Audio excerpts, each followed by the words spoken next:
Chapter 24: Size of the Family. A grievous wrong to mothers, children, and society. There are parents who, without consideration as to whether or not they can do justice to a large family, fill their houses with these helpless little beings who are wholly dependent upon their parents for care and instruction. This is a grievous wrong, not only to the mother, but to her children and to society. Parents should always bear in mind the future good of their children. They should not be compelled to devote every hour to taxing labor in order to provide the necessaries of life. Before increasing their family, they should take into consideration whether God would be glorified or dishonored by their bringing children into the world. They should seek to glorify God by their union from the first and during every year of their married life. The mother's health is important. In view of the responsibility that devolves upon parents, it should be carefully considered whether it is best to bring children into their family. Has the mother sufficient strength to care for her children? And can the father give such advantages as will rightly mold and educate the child? How little is the destiny of the child considered? The gratification of passion is the only thought, and burdens are brought upon the wife and mother which undermine her vitality and paralyze her spiritual power. In broken health and with discouraged spirits, she finds herself surrounded by a little flock whom she cannot care for as she should. Lacking the instruction they should have, they grow up to dishonor God and to communicate to others the evil of their own natures, and thus an army is raised up whom Satan manages as he pleases. Other factors to be considered. God would have parents act as rational beings and live in such a manner that each child may be properly educated, that the mother may have strength and time to employ her mental powers in disciplining her little ones for the society of the angels. She should have courage to act nobly her part and to do her work in the fear and love of God, that her children may prove a blessing to the family and to society. The husband and father should consider all these things, lest the wife and mother of his children be overtaxed and thus overwhelmed with despondency. He should see to it that the mother of his children is not placed in a position where she cannot possibly do justice to her numerous little ones, so that they have to come up without proper training. Parents should not increase their families any faster than they know that their children can be well cared for and educated. A child in the mother's arms from year to year is great injustice to her. It lessens and often destroys social enjoyment and increases domestic wretchedness. It robs their children of that care, education, and happiness which parents should feel it their duty to bestow upon them. Counsel to parents of a large family. The question to be settled by you is, am I raising a family of children to strengthen the influence and swell the ranks of the powers of darkness, or am I bringing up children for Christ?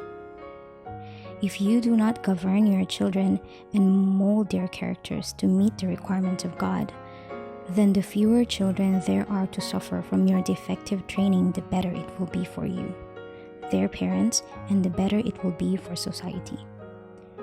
Unless children can be trained and disciplined from their babyhood by a wise and judicious mother who is conscientious and intelligent, and who rules her household in the fear of the Lord, molding and shaping their characters to meet the standard of righteousness, it is a sin to increase your family.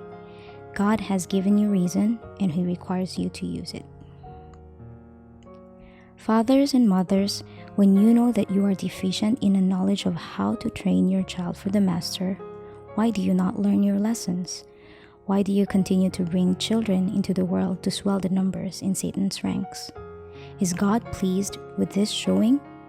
When you see that a large family will severely tax your resources, when you see that it is giving the mother her hands full of children, and that she has not time intervening between their births to do the work every mother needs to do, why do you not consider the sure result?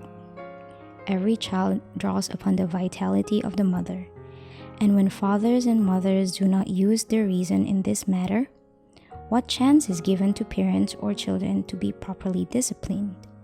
The Lord calls upon parents to consider this matter in the light of future eternal realities. Economic considerations. Parents should calmly consider what provision can be made for their children. They have no right to bring children into the world to be a burden to others. Have they a business that they can rely upon to sustain a family so that they need not become a burden to others? If they have not, they commit a crime in bringing children into the world to suffer for want of proper care, food, and clothing. Those who are seriously deficient in business tact and who are the least qualified to get along in the world generally fill their houses with children, while men who have ability to acquire property generally have no more children than they can well provide for. Those who are not qualified to take care of themselves should not have children. How perplexity is sometimes brought to the church. Many who can barely live when they are single choose to marry and raise a family when they know they have nothing with which to support them. And worse than this, they have no family government. Their whole course in their family is marked with their loose, slack habits. They have but little control over themselves and are passionate, impatient, and fretful. When such embrace the message, they feel that they are entitled to assistance from their more wealthy brethren. And if their expectations are not met, they complain of the church and accuse them of not living out their faith. Who must be the sufferers in this case?